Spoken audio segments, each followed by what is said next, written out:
ברשות בעל הבית, רבי אברהם, אלברט, שמשמח אותו. אמן. אופני של ברכה, שמחה, פרנסה, שימלא את הבית בקדושה, ברכה, השראת צרינה. Ils avaient enlevé le pas 400. שימלא כל מחסורו בכל התחומים, אמן כן יהיה רצון. Avec la permission du maître de cérémonie, notre ami monsieur Ben Abraham, Bezrat Hashem, que Dieu lui accorde toutes les bénédictions, une bonne santé, une grande parnassa, de la réussite dans tout ce qu'il fait, et qu'Akadosh Baruch Hu, il comble tous ses manques. פותחים בברכה בכבוד אכסניה על המאמץ והטרחה שעשה לכבוד התורה הקדושה, התורה של ארץ ישראל, שהערבה וחביבה לכם שמתברך ביותר, שלם צלחם ופרחם בתורה מיטב, זכו לשנים רבות, נעימות וטובות, סוף השמחות, בריאות ונחת, אתה וכל הקהל הקדוש איתך, שנמצאים כאן, שיהיו כאן, אמן כן יהיה רצון. On commence toujours par une bénédiction. Donc, pour toute l'énergie qu'il a mis dans cette réception, cette belle réception qu'il a fait pour le respect de la Torah, et que Akadosh Baruch Hu le bénisse, lui donne une grande et longue vie, ainsi que toutes les personnes qui sont ici et qui sont avec lui. יש דבר אחד מעניין מאוד. פרשת השבוע, פרשת פנחס. פרשה שיש בה את כל המועדות. כל החגים אנחנו קוראים פרשת פנחס. בפסח אנחנו קוראים פרשת פנחס.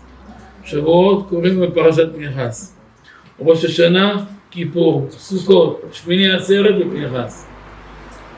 כל החגים בפנחס, ודווקא היא יוצאת בבין המצרים. בתוך שלושת השבועות, וכל שנה. פנחס יוצא בשלושת השבועות, שבין י"ז תמוז ותשעה באב. למה? Il y a quelque chose de très intéressant dans cette paracha, la paracha qu'on va lire cette semaine, la paracha de Pinchas. Toutes les fêtes, les trois grandes fêtes, les Shalosh Regalim, sont dans cette paracha. La paracha de Pessah, elle est dans Pinchas. La paracha de Shavuot, elle est dans Pinchas. La paracha de Sukkot, elle est dans Pinchas. Rosh Hashanah, Kippour. Toutes les fêtes sont dans Pinchas. Et cette paracha-là tombe toujours pendant Ben HaMetzarim. Ben HaMetzarim, c'est les 3 semaines entre le 17 Tammuz et Tisha B'Av. Donc c'est quand même assez bizarre. Comment ça se fait qu'on parle de toutes les fêtes justement dans cette période-là?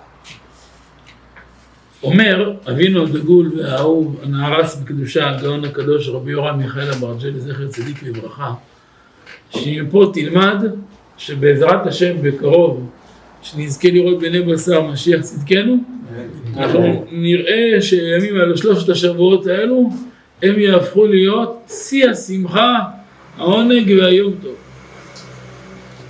באותה מידה שיש לנו פסח, שבועות וסוכות, ואולי אפילו יותר מזה יהיה השמחה של העתיד לבוא בקרוב במהרה בימינו. ועל הרמז הזה, דווקא הפרשה שמפרנסת את כל החגים היא זו שמעמידה את כל עם ישראל בקרנה ויוצאת דווקא בבין המצרים להורות שעתיד הימים האלו להפך כולם לימים של ששון ושמחה, של שפע, של ברכה, של ישועה ושל הצלחה. Son père, Rabbi Yoram Michael Abergel, de mémoire bénie, a dit que, en fait, dans ces 3 semaines qui vont devenir, bientôt si Dieu veut, avec la venue du Mashiach, 3 semaines de joie, qui seront des joies comme Pessah, Shavuot et Sukkot, mais même encore plus grandes que les Shalosh Regalim, des périodes qui vont se transformer de deuil en joie complète. והאמת שאין לנו מושג מה החסרנו, מה איבדנו, שאין לנו בית המקדש. כשהיה בית המקדש קיים, כל השפע של העולם, כל הטוב של העולם, כל הפרנסה של העולם, הכוח של העולם, הבריאות של העולם, היכולת, החשיבות, החוכמה, בינה, הדעת, השמחה, ההצלחה של העולם היה יורד לבית המקדש, ומבית המקדש היה מתחלק 97% לעם ישראל, 3% לאומות. כמו עושים סעודה ענקית, מפוארת, כמו נעשה לנו בעל הבית רבי אברהם, ובסוף עושים גם קצת מים אחרונים. מה הכמות של מים אחרונים ליד כל הסעודה? אפסי. זה מה שהיה קורה. כל השפע יורד לבית המקדש, ובית המקדש היה מתחלק לעם ישראל, כמו שמיד נביא, אבל מה קרה? השאריות, המים האחרונים, היה הולך לאומות. ועם החורבן, צריך להבין למה קרה, ואיך גורמים לבניין בעזרת השם, תפחו היוצרות. הבעל הבית שהיה בפנים הפך להיות עבד, יצא החוצה. העבד מבחוץ נכנס פנימה. כל זה למה ואיך מתקנים את זה. On ne peut pas se rendre compte de la perte qu'on a eue avec la destruction du Beth Amikdash, puisque c'est pendant cette période justement.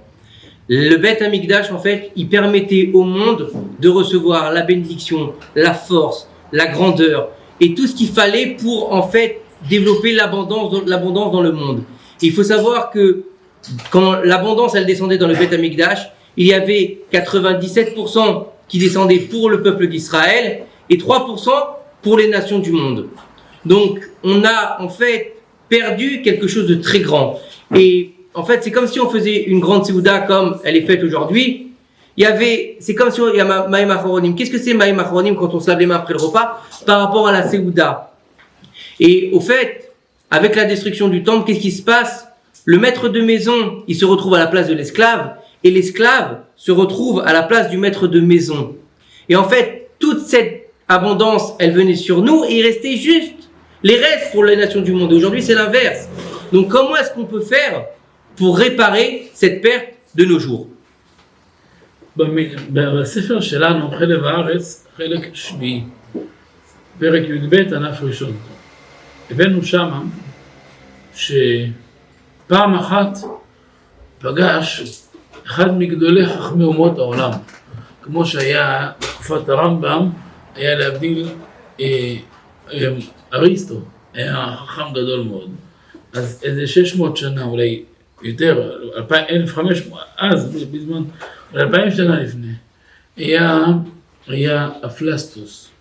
היה בתקופה של ירמיה הנביא, תקופה של חורבן הבית הראשון. הוא היה אחד מגדולי החכמים של אומות העולם. גמרא מאוד חכמה בגויים תאמין. היה מדען מאוד מאוד גדול. מפורסם, אין בעולם מי שלא הכיר אפלסטוס. כמו שתגיד תקופת הרמב"ם, אריסטו, תאמר בתקופה של בית ראשון, אפלסטוס. והוא פעם פגש את ירמיה הנביא, שנתיים אחרי חורבן בית המקדש.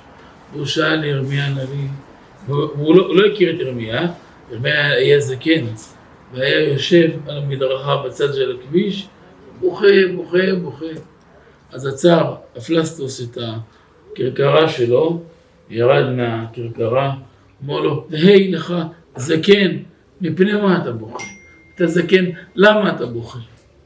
אולי אתה חולה, אולי צריך להגיש לך עזרה, אולי איזה סיוע. אז הוא אמר לו, על בית המקדש שחרב, אני בוכה. עשה לו איזה תנועת ביטול ככה ביד.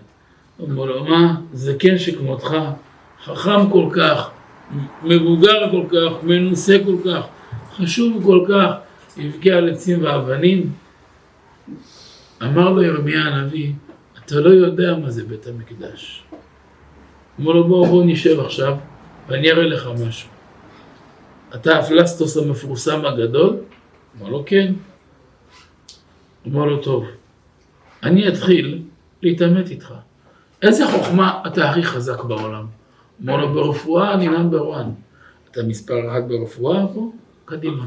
התחיל ירמיה לסבך אותו בשאלות. איך אתה עושה שבא אליך חולה עם בעיה כזו וכזו וכזו, אבל יש לו מגבלה כזאת וגם יש לו רגישות כזאת וגם רגישות כזאת, והוא לא יכול את זה, ויש תסבוכת מזה וזה וזה. איך אתה עושה? אמר לו, אין לו רפואה.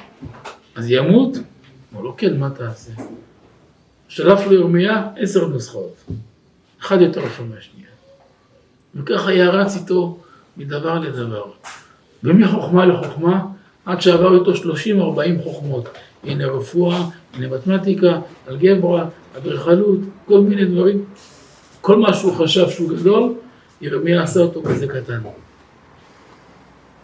עשה אותו ממש קטן, כמו כלום. אז הוא ממש התבייש.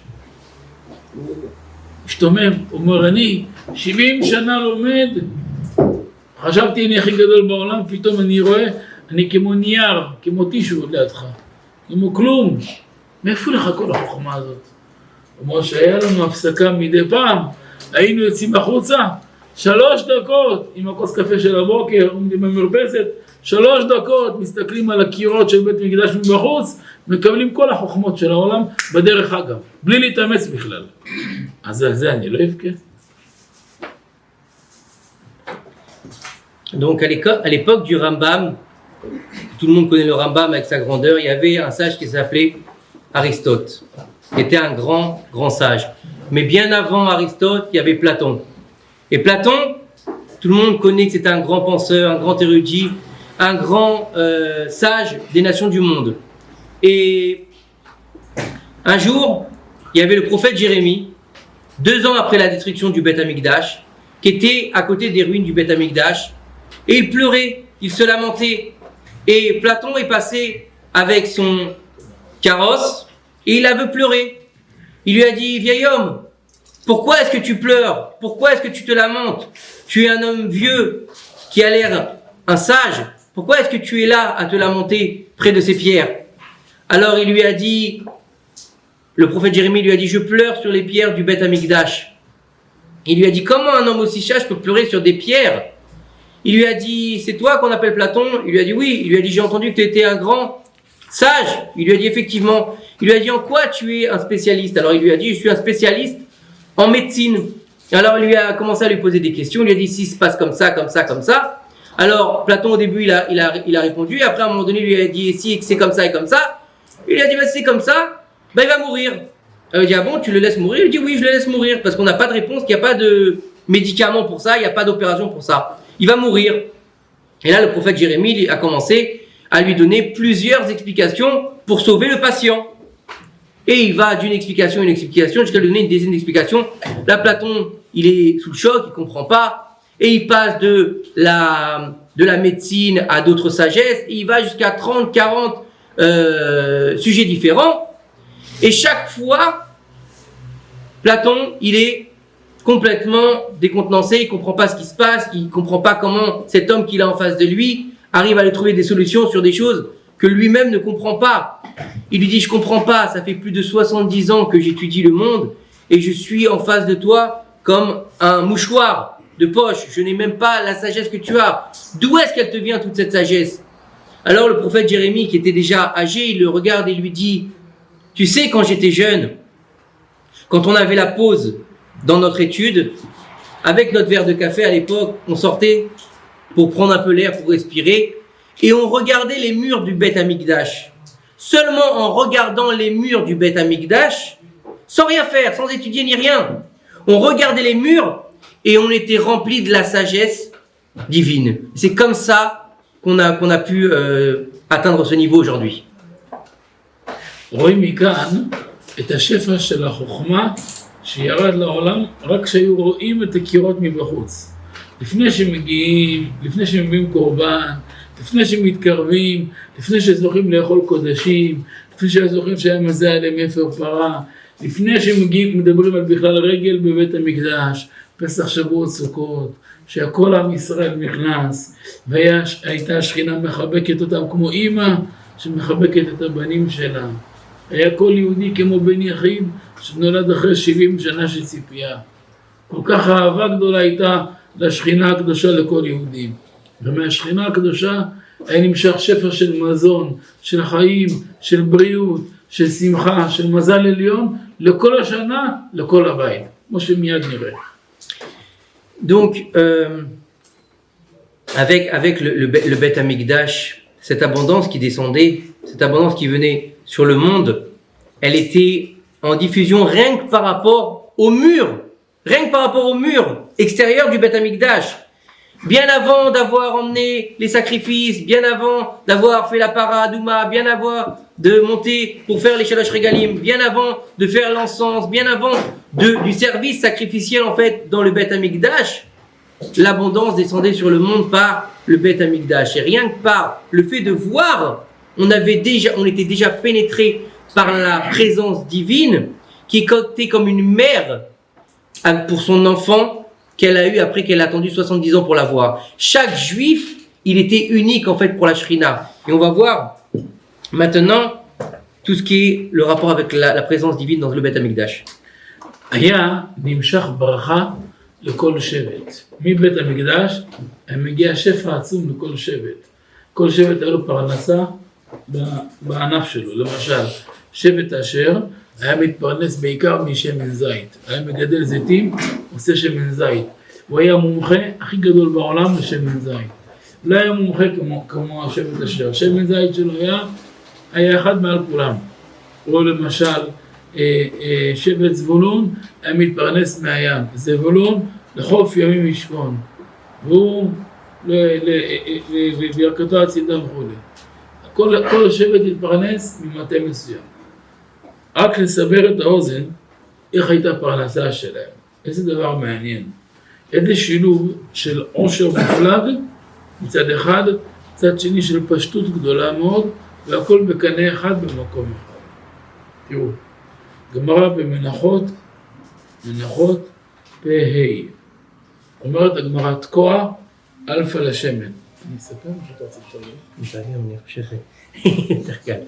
En fait, il faut savoir que toute cette abondance, elle était pour chaque tribu en fonction de la tribu. C'était pas surtout le peuple directement, c'était en fonction de chaque tribu. C'était divisé en tribus. Par exemple, par rapport à la Parnassa, la tribu de Asher, elle faisait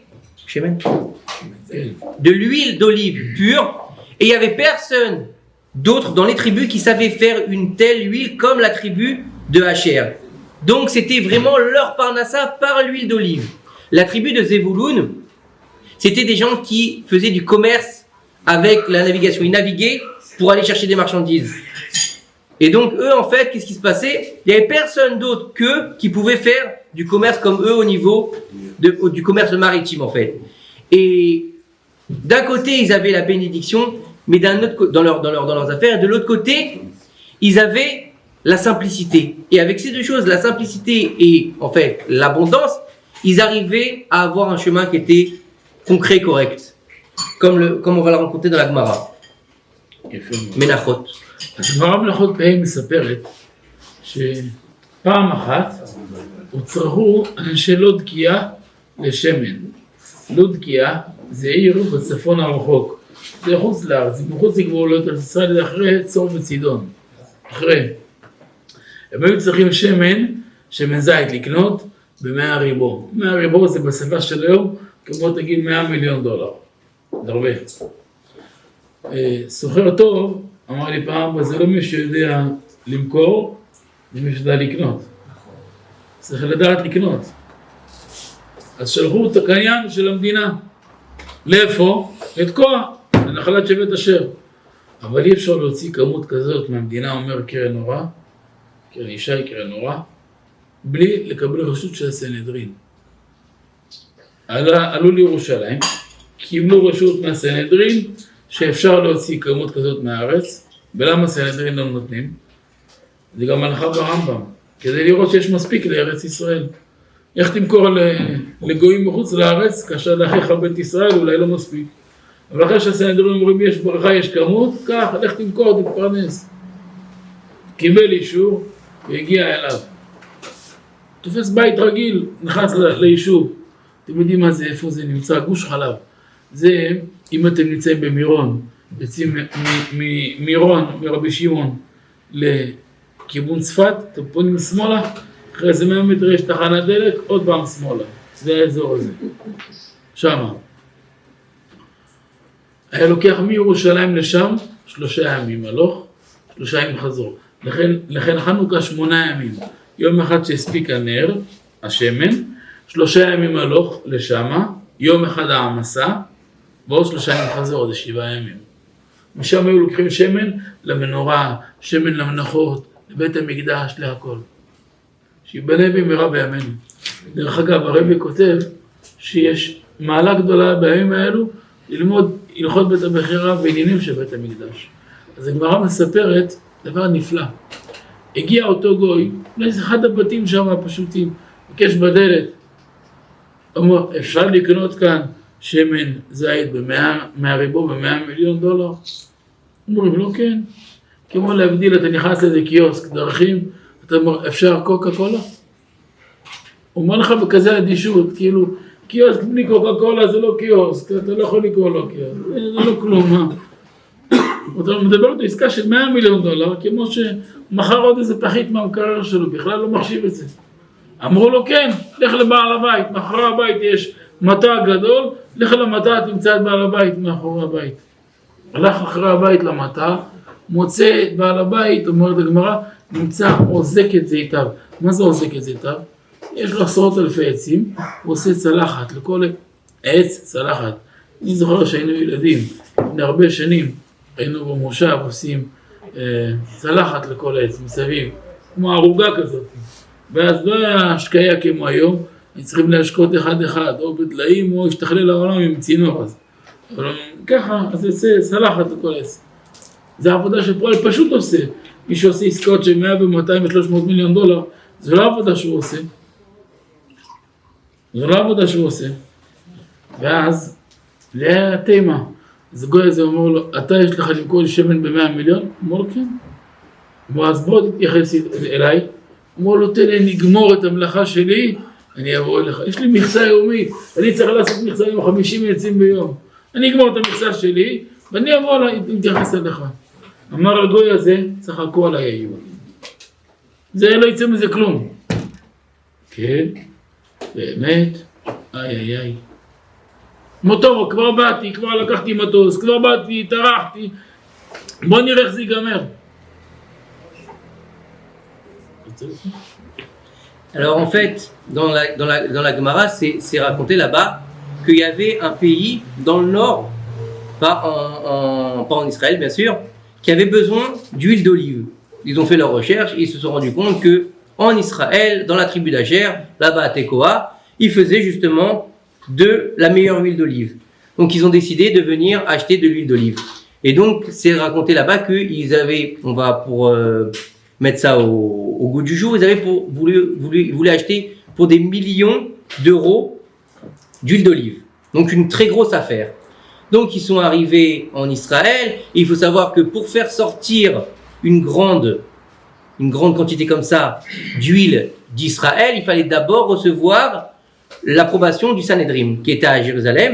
Pourquoi? Parce qu'il faut savoir qu'avant de pouvoir vendre en Chutz La'aretz, donc en dehors d'Eretz Israël, il faut d'abord voir s'il y a ce qu'il faut pour les besoins d'Eretz Israël. Donc il a été, il a vu et il a reçu le Ishour. Donc il fallait aller donc de Jérusalem dans le territoire de Asher. Comment ça se passait? Donc c'est un jour, il fallait 3 jours pour aller, un jour pour là-bas, et encore un jour pour revenir, et un jour pour les Ishurim. Donc ça fait 7 jours comme il y a eu avec le miracle de Hanouka. Et quand il est arrivé là-bas, il a tapé dans une porte, à une porte d'une maison, et il a dit, est-ce que vous pouvez me vendre pour des millions d'euros d'huile d'olive? Et on lui a dit, bien sûr, il n'y a pas de problème, il n'y a aucun souci, comme si c'était normal, il n'y a pas de souci, des millions, c'est comme quand tu vas au kiosque pour acheter un Coca-Cola. Vous avez déjà vu une supérette où il n'y a pas de Coca-Cola, c'est pas une supérette. Donc pareil, simplement, des gens simples, ils lui ont dit, il n'y a pas de problème, on peut te vendre. Ils ont dit, comment on fait? Ils lui ont dit, va voir, derrière, il y a le maître de maison, il est en train de s'occuper des arbres, tu vas lui demander, et lui, il va s'occuper de toi. Là-bas, il est arrivé, il y avait un homme, simplement, qui était en train de s'occuper de ses arbres. Sous les arbres, il y avait comme des espèces d'assiettes, comme ça, pour récupérer les olives. Mais vraiment, comme si c'était un agriculteur tout simple, pas un grand... c'était pas comme si c'était une grande entreprise. Et il lui a dit, est-ce que tu peux me vendre pour des millions d'euros de l'huile d'olive? Il lui a dit, pas de problème. Il lui a dit, mais attends, je suis en train de finir mon travail. Il lui a dit quoi? Attends, je suis venu pour t'acheter beaucoup d'huile d'olive, tu vas me faire attendre. Il lui a dit, j'ai un travail à faire chaque jour, je dois m'occuper de 50 arbres. Donc, je finirai de mon travail des 50 arbres, après je m'occupe de toi, je te vends autant d'huile que tu veux. Alors, le type l'a envoyé là il commence à dire, il se moque de moi, c'est juif, c'est pas possible. J'arrive, je lui propose des millions, et il me dit, attends, faut que je finisse de nettoyer mon travail, faut que je finisse de faire ce que j'ai à faire. Ils sont fous ces gens-là, quoi. Et donc il a dit, bon, maintenant que je suis là, j'ai pris l'avion, j'ai pris le bateau, je suis venu jusqu'ici, je me suis pris la tête, je suis allé à Jérusalem, bon, je vais quand même voir ce qui se passe. אומרת הגמרא, דבר מעניין. הגוי הזה אמר, כבר חיכיתי כל היום, אני אחכה, נראה איך ייגמר היום. נגמר המכסה של העבודה שלו, הפשיל כליו לאחוריו. הכוונה, מנהג של אנשים פשוטים, עניים, שהם מפחדים שיקרא להם הבגד, אז הם לוקחים את הדברים ככה על הכתף, בזהירות שלא יסרט להם הבגד. כלומר, כל הגלימה שלו לא שווה 50 פרוטות, אולי. מה יכול לקרוא כאילו? מה הוא מדבר בכאלה היקפים? מה? לא היה נראה. אבל שהגיעו לבית, לפני שהגיעו לבית, יצאה השפחה של היהודי הזה לקראתו עם קערה גדולה, זהב טהור. קערה ככה ענקית, יש בה איזה 20 ליטר, רק מים חמים. הניחה לו ככה על איזה שולחן, עוד לפני שנכנס הביתה, ורחץ פניו, ידיו ורגליו מהאבק של השטח. היא לא רחצה לו, לא צנוע, הוא רחץ, אבל הניחה לפניו. עד שהוא רוחץ, הניחה לו, הביאה לו עוד קערה גדולה ככה, גדולה ענקית, גם זהב טהור, ומילא שמן זית חם. וטבל בה את רגליו, לקיים מקרא שכתוב וטובל בשמן, רגלו ידוע ששמן זית מחזק את העצמות. גמרא ביומיים תת אומרת, איך היו מחזקים את העצמות פעם, בפרט של תינוקות, היו מושכים להם, כל יום מורחים להם שמן זית קצת חם על הגוף, ועושים עיסוי קטן עדין, זה מאוד מחזק את העצמות. יש לו הרבה מעלות לשמן זית. אז ככה עשה. ואז נכנסו, פתאום רואה איזה סעודה, או פה, פתאום אתה רואה משהו אחר. סעודה, כמו בני מלכים. הוא גמר לאכול, הזמין אותו, אכל, בירך להשם, ביראת שמיים, עשה זימון עם בני הבית שלו. גמר, כמו עכשיו, שלום עליכם, מה אתה רוצה? אתה רוצה שמן זית? בכמה? ב100 מיליון? 200? כמה אתה רוצה? אמר לי, יש לי 100 מיליון. אמר לו, בוא. עכשיו היו בצד המזרחי של הבית, לוקח אותו עכשיו לצד המערבי של הבית. בצד המערבי של הבית, הולך, הוא עושה איזה סימן, פתאום יוצאים איזה 50 פועלים משם, זה מנהל עבודה, הוא מפתח את המחסנים. נכנסת למחסן, אתה לא רואה את הסוף, אתה כאילו יכול שבוע ללכת, כמו לא עשית כלום. סימן, ספר, אז זה 300 שורות, אמר לו, עד פה זה 100 מיליון. מתחילים להוציא עשרות אלפי חביות, מוצאים כמות הזויה. אתה רוצה עוד? אמר לו, כן, אבל אין לי כסף. מה הבעיה? עוד 80 טוב לך? עוד 80 מיליון? כן. אני אבוא אחריך, אני אגבה את הכסף. אמר לו, בסדר. הוציא לו עוד 80, סחורה בעוד 80 מיליון. עוד 80 ריבו. אומרת הגמרא, הסוחר הזה צריך להוביל את זה. איך מובילים את כל הכמות הזאת? אומרת הגמרא, אמרו עליו על אותו סוחר, לא יניח שור, או חמור, או סוס, או פרד, או גמל, או כל בעל חי, או כל איזה כלי רכב, בכל ארץ ישראל, שהגוי הזה לא שכר אותו לא עולה. אפילו כל מי שיש לו איזה טרנטה, איזה חיפושית, איזה עגלה, איזה קורקינט, אמר קדימה, אתה יכול לקחת עוד כמה חביות, שים. הגיע למדינה שלו, יצא כל המדינה לקראתו, איזה כבוד עשו לו. אמר, מה זה? זה יותר מיציאת מצרים, איזה נהר של סחורה הבאת, נהר של אנשים, אף פעם לא היה כזה כמות הזויה שהבאת. אמר, את הכבוד שאתם חולקים לא לי, תחלקו לאיש הפשוט שאחריי, שנושה בי, שאני חייב לו עוד 80 מיליון. תראו איזה יופי. מצד אחד עושר כל כך גדול, מצד שני כל כך פשטות. כל כך פניות. וזה השפח של עם ישראל. מצד אחד עושר גדול ושפע גדול, מצד שני פשטות גדולה מאוד. כל כך פשטות שאין דומה לה. ולכן זה חלק שמאוד מאוד חסר היום. וכמו הפרנסה שהייתה בבית המקדש בשפע, ככה היה בכל התחומים. גם הביטחון, השלווה, ההצלחה. מאיפה מקבלים את כל זה? היו כמו להבדיל אדם כל היום דיבר בטלפון, בלילה מה עושה? לראשון שם אותו בטעינה. הוא בחשמל בלילה בבוקר, השפע של העולם היה מגיע לעם ישראל דרך בית המקדש. ולכן, תראו רבותיי, כמה הדבר הזה חשוב, שאנחנו מחוברים לדבר הזה שנקרא בית המקדש, שיבנה במהרה בימינו אמן. Alors, en fait, il a dit, bon, ben maintenant que je suis là, je vais attendre la fin de la journée, on verra bien ce qui va se passer. Au pire, j'ai perdu mon temps, on verra bien. Fin de la journée, celui qui se prend pour un paysan, il prend ses habits un peu usés du travail, il les met dans sa besace, il fait attention, il fait très attention à ses affaires. Alors l'envoyé, il se dit, celui-là, c'est sûr, c'est un clochard, il se moque de moi. Une fois qu'il va sur le chemin de sa maison, il arrive vers sa maison, avant de rentrer chez lui, sa servante, elle sort de la maison avec une coupe, pas une coupe, un plateau en fait, une bassine on va dire, en argent. Non, une bassine plutôt on va dire, en argent, remplie d'eau chaude. Elle lui pose sur une table là-bas et il va là-bas se laver la figure, les mains et les pieds. Pendant qu'il est en train de se laver la figure, les mains et les pieds, qu'est-ce qui se passe? Elle lui amène une deuxième bassine en or remplie d'huile chaude. Et là-bas, qu'est-ce qu'il fait? Il se frotte les pieds avec cette huile chaude, comme nos sages nous disent que l'huile chaude, elle est bonne pour renforcer les os. C'est pour ça, comme avant, quand les enfants y naissaient, qu'est-ce qu'on faisait? On enduisait leur corps d'huile chaude pour leur donner de la vigueur. Et une fois qu'il a fait ça, il rentre chez lui, là-bas il y a une table magnifique, il s'assoit, il mange, il fait les prières, il fait le Birkat Hamazon, le Zimoun avec les gens de sa famille. Une fois qu'il a fini de manger et de prier, il dit à l'homme, une fois bien sûr qu'il lui a donné à manger, il lui dit, donc maintenant qu'est-ce que je peux faire pour toi? Il lui dit, qu'est-ce que tu veux? Tu veux acheter de l'huile, tu veux quoi? 100 millions? 200 millions? Combien tu veux? Il dit, j'ai 100 millions, je voudrais 100 millions. Il dit, il n'y a pas de problème. Il lui dit, tu viens avec moi, on est du côté est de la maison, on va du côté ouest de la maison. Il amène du côté ouest, avant d'arriver vers un grand entrepôt, il claque des doigts le monsieur, et là, il y a 50 employés qui arrivent.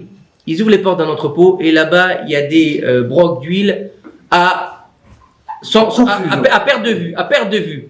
Alors il dit 100 millions, tu veux? Ok, pas de problème. Il va, il compte 300 rayons, on va dire. Et il lui dit, voilà, jusque là, tout ça, vous le sortez pour cet homme-là. Et il lui dit, qu'est-ce que tu veux? Tu veux encore? Et il lui dit, ouais, je veux encore, mais j'ai pas assez. Il lui a rajouté pour 80 millions. Et il lui a dit, mais j'ai pas d'argent, comment je vais te payer? Il lui dit, il n'y a pas de problème, t'inquiète pas, je vais venir avec toi et tu vas me payer quand je viens avec toi dans ton pays, en fait. La Gemara nous dit qu'il n'y a pas un âne, il n'y a pas un chameau, il n'y a pas une mule, il n'y a pas une chose de temps dans tout Eretz Israël que cet homme-là, il n'a pas loué pour ramener l'huile dans son pays. Le Rav dit même pas une trottinette il y avait qui restait. Et quand il est arrivé là-bas, donc avec des bateaux bien sûr, et avec toute cette huile, toute cette profusion, toute cette bénédiction pour son pays, le pays entier, il est sorti vers lui pour l'acclamer comme si c'était un roi. Ils n'ont jamais vu un truc aussi beau. Waouh, un fleuve d'huile, quoi. Un fleuve d'huile d'olive. Et ils lui ont fait un grand kavod, ils lui ont fait une grande ovation. Et qu'est-ce qui s'est passé?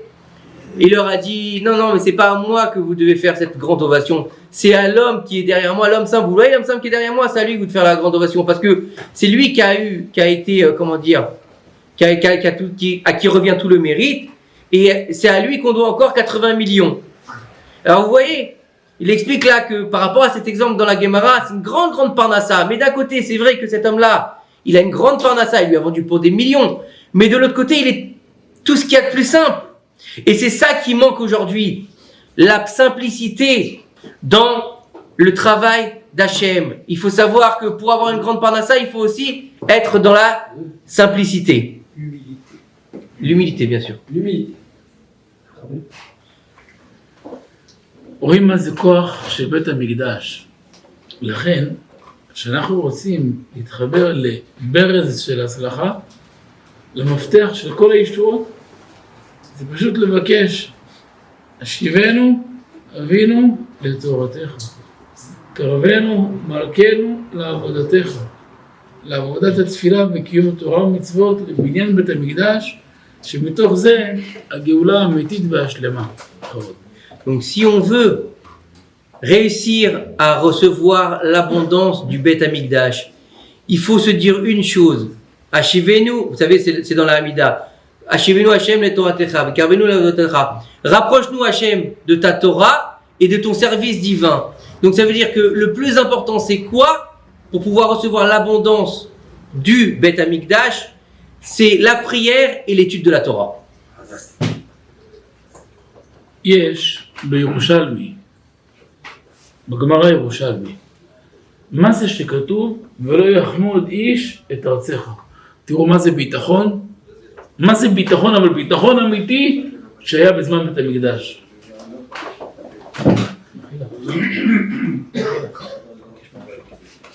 מה זה, מחילה, מה זה ולא יחמוד איש את ארצך? תראו מה זה ביטחון. זה רמה שאי אפשר לתאר אותה. תארו לעצמכם.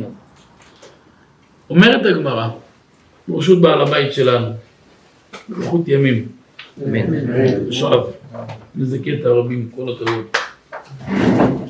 אומרת הגמרא בירושלמי, מעשה, היו יהודים מאוד מאוד מאוד עשירים באשקלון, מאוד מאוד עשירים, והיו ערבים גם שם, ישמעאלים. היו הערבים אומרים ליהודים, תכף יגיע פסח, אתם עולים לירושלים לבית המקדש, אנחנו הולכים לבזוץ לכם את הבית. תראו, זה עזות. לרוקן לכם את הבית, לרוקן לכם את הכספות, לרוקן את כל העסקים שלכם. עוד גנב עובד בשקט, אבל היו לו חמורים, נולדו חמורים, ימותו חמורים. מי שנולד חמור ימות חמור. גם אתה רוצה לעזות שתוק. לכאורה היהודים צריכים להילחץ, אבל היהודים הלכו ככה. אומרת הגמרא, הגיע הפסח, וזה לא כמו היום, יש לך מכונית, תוך כמה דקות אתה עולה, נוסע שעה, שעתיים אתה מגיע. צריך סוסים, עגלות, גמלים, ברגל, ילדים קטנים, תינוקות, זה שבוע, שבועיים הליכה בדרך, זה טלטלה, זה לא. אז צריך להתרגן. יוצאים 10-12 עגלות שלהם, כרכרות, עם סוסים וגמלים, ואוכל, וכבשים, וצאן ובקר, וגם הרבה ציוד. שבוע, שבועיים, 3, להקים מועלים בירושלים, הולכים להתגורר שם. ואז, אומרת הגמרא, עלו, היהודים האלו בירושלים, אמרו פרינציפ, אנחנו משאירים את כל החנויות פתוחות. שימו לב, לא פתוח, אבל דלת סגורה ופתוח. פתוח, ככה, דלת פתוחה. כספות פתוחות. לא שצריך לפתוח את הדלת. פתח, ולא היה להם כספת כמו של כספות, כעס עם מלגזה, תרים משטחים של כסף, משטחים של זהב, עושר הזוי, כמו הכל. מהטרקטורים, מפתח בפנים, הכל מונע, כך, תיכנס, תעלה, תיסע, בוא נראה אם יתקרבו. עכשיו, יש לך לפחות שבוע, שבועיים לפני הרגל לצאת לדרך, עוד 3 ימים לפני החג להגיע, להתמקם בירושלים, 2-3 אחרי החג עד שמקפלים ציוד, עד שחוזרים, זה בערך חודש, חוזרים אחרי חודש הבית. כמעט כל חודש ניסם להם בבית. רואים הכל כמו שהם הניחו. עכשיו היהודים באים לערבים, רשע יימח שמך, למה לא נכנסת? אתה אמרת תבוא תיקח, הנה תראה כספת פתוחה. עכשיו היהודים הרי לו, כמו שיצא לו העיניים, תראה כמה כסף, תראה כמה זהב, תראה כמה מטילים של זהב, מגדלים, תראה כמה עושר. למה לא לקחת? אתם בכלל לא הלכתם. מה זה לא הלכנו? תראה 20 עגלות בחוץ. הלכנו עם 10, חזרנו עם עוד 10. 20 עגלות חזרנו. אומרת הגמרא, איך זה? אומרת הגמרא, הקדוש ברוך הוא ישתבח שמולד, מוריד את מלאכי השרת מהשמיים, צר אותם, עושה אותם בצורה של בעל הבית, של אשתו, של הבנים שלו, של העובדים שלו, של המשפחה שלו. מלאכי השרת, הם ממשיכים להניע את הבית, את העסקים, את הגלגל, לשמר את הכל, ועם ישראל עולים. מתעסק עם מלאך, זפתה אחת של מלאך. זפתה זה לא, זה כוח. אומרת הגמרא, זה שכתוב ולא יחמוד איש את ארצך בעלותך לראות את פני אדוני אליך 3 פעמים בשנה. תראו איזה ברכה היה נמשך עם בית המקדש. איזה כוח, איזה עוצמה. כמה זה חסר היום. לכן העיקר שלנו בתפילה, זה להתפלל לפני פרנסה, לפני בריאות, לפני הכל, לבית המקדש. כי אם נזכה לבית המקדש, בתוכו יהיה 1,000,000 טון של בריאות, של שמחה, של פרנסה, ממילא הכל יהיה בפנים. Alors, on donne un exemple de ce qui est le bitachon. Le bitachon, c'est quand on a confiance, la confiance en Dieu. À l'époque, il y avait des gens qui étaient très très riches à Ashkelon, qui avaient tout ce qu'il fallait. Et avant que les fêtes commencent, les fêtes de Pessah, les Shalosh Regalim, les Arabes qui vivaient là-bas avec eux, ils allaient les voir, ils allaient leur dire « Vous allez partir à Jérusalem, c'est très bien. Pendant que vous n'êtes pas là, on va s'occuper de votre maison. On va vous vider la baraque. » Et alors le Rav a dit quand on est un âne, on meurt comme un âne. Et eux c'est des ânes parce que quand tu veux voler quelque chose, au moins tais-toi, tu n'as pas à raconter que tu veux voler.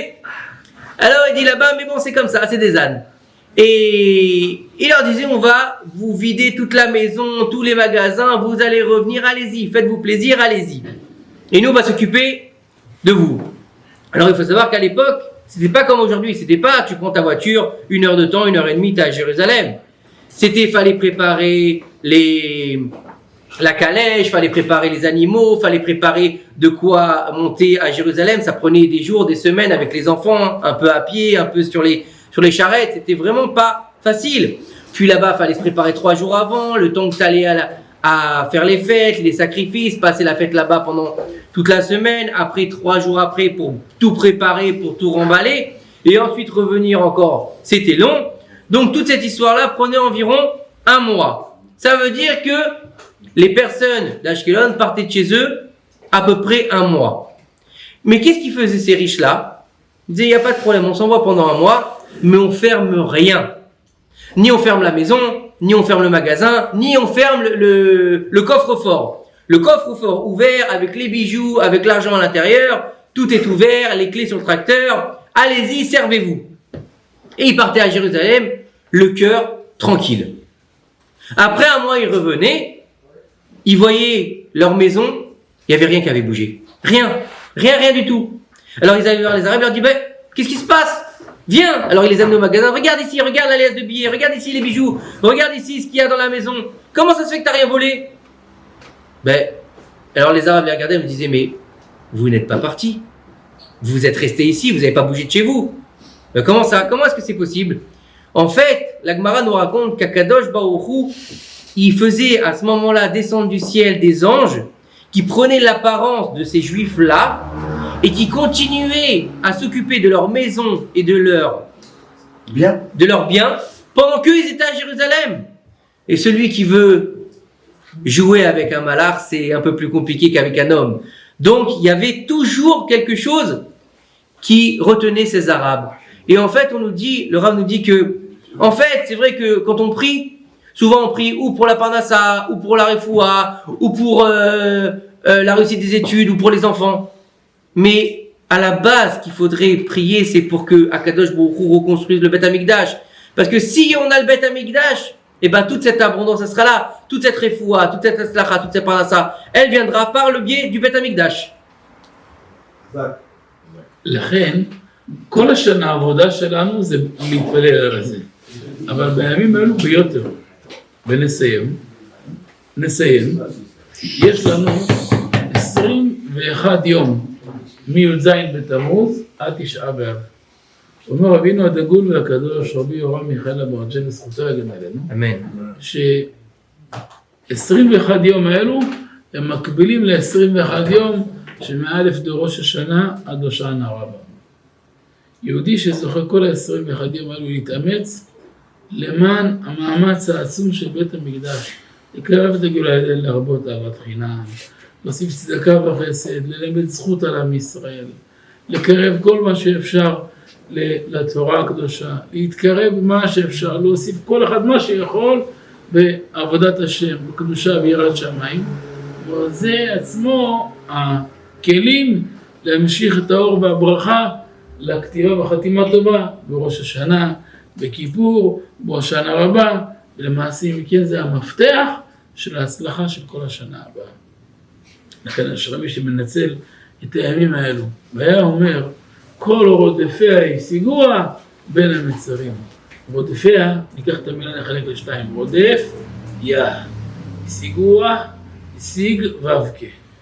מי שרודף בימים האלו להתקרב, יודקה להשם יתברך, השיגוה, השיג ובקה. גם ובקה התחבר, יש לו הוויה שלמה, אם הוא זוכה לשלמות גדולה מאוד, למעלה גדולה מאוד. השכינה הקדושה מלמדת עליו זכות. אז ככה אני רוצה לברך את בעל הבית, שכל כך התאמץ לכבד את התורה הקדושה. הקדוש ברוך הוא יגן עליו 1000 ומגיע. ימלא כל משעות ליבו טובה ולברכה. ימלא מחסור בכל התחומים. ימלא לו ברכה ושפע. נכדים, מנינים וצאצאים. מבורכים ושמחים. ולהיפקד מושבו של ברוך. אמן. שאנחנו כל כך אוהבים את ברוך. עשיתי שיעור בבית של ברוך, עכשיו זכיתי לעשות שיעור בבית של אבא של ברוך. עכשיו סגר להיות איזה פינה. תזכו לשנים רבות, נעימות וטובות, וגם הקהל הקדוש, כל אחד לפי כבודו ומעלתו, גם אלו שהיו כאן לפני כן ומהרו, להשעה מאוחרת, תזכו כולכם לשנים רבות, נעימות וטובות. נזכה כולנו בימים האלו לשמוע קול שופרו של מלך המשיח. לסיום היה אומר האדמו"ר רבי לוי יצחק ברדיצ'וב, זכותו יגן עלינו. ריבונו של העולם, אתה ציווית אותנו בתורה לתקוע בשופר בראש השנה. רבותינו התלבטו מה הכוונה, הסתפקו ככה או ככה או ככה, הגיעו ל101 תקיעות. מאז כל בתי כנסת, בכל הקהילות, בכל עם ישראל, עכשיו היה קורונה, אז גם בכל הרחובות, בכל החצרות של הבתים, נתקעו טריליארדים, ביליונים, בלי מספר של תקיעות, בגלל שתציב איתנו לתקוע, וכל שנה זה מחדש, זה בלי מספר של מיליארדים של תקיעות. אנחנו לא מבקשים לך תתקע לנו מיליארד תקיעות, תתקע לנו תקיעה אחת. תקע בשופר גדול לחירותנו, בקרוב בעזרת השם. Donc, pour finir,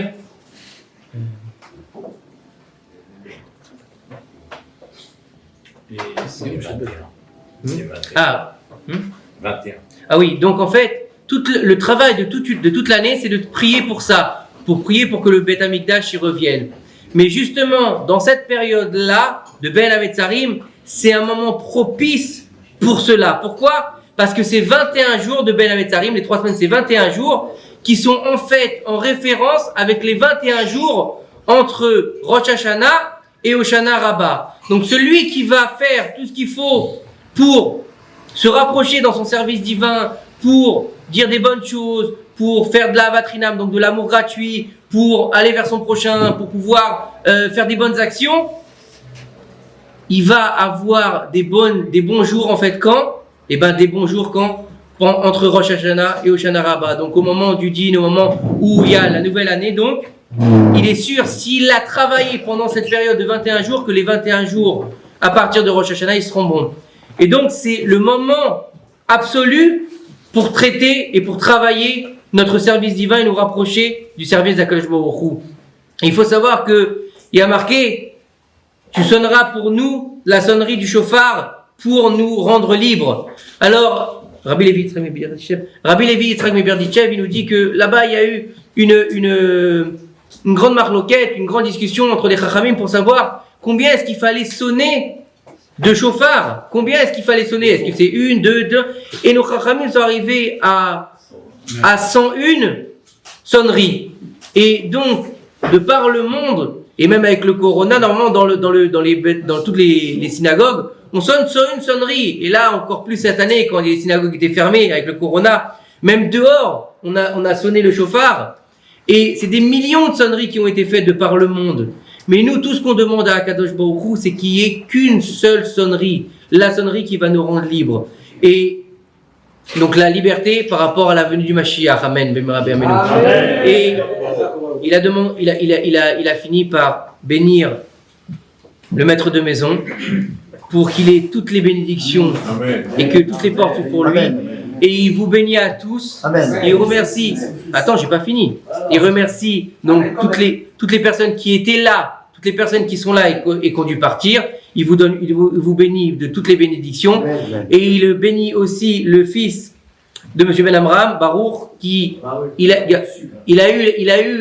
il a eu le mérite de faire un cours chez lui aux États-Unis. Aujourd'hui, il a le mérite de faire le cours chez le père. Et il vous remercie. נעשה קדיש על ישראל, רבי חנניה, ונקשיה, ויבצע הקדוש ברוך הוא, כל ישראל שלו, ויברך את שנאמר, זה החפץ, מה, זכות תורה.